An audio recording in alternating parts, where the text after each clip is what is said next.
哇！你知唔知我今日勁黑仔咯？吓？做咩啊？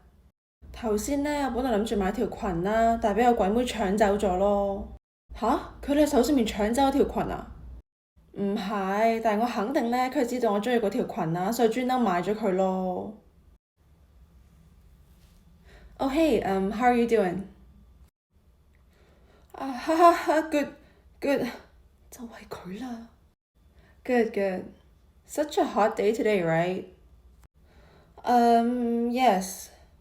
原來係佢，一睇佢樣就知道佢好乞人憎啦。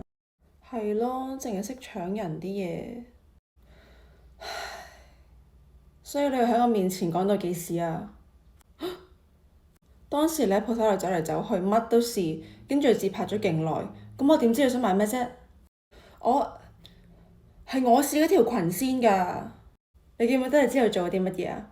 你將條裙擺咗喺原位就行走咗啦。所以任何人都有權去試同埋買嗰條裙㗎。仲有啊，如果你要條裙咪同我講咯，我一定會讓俾你㗎。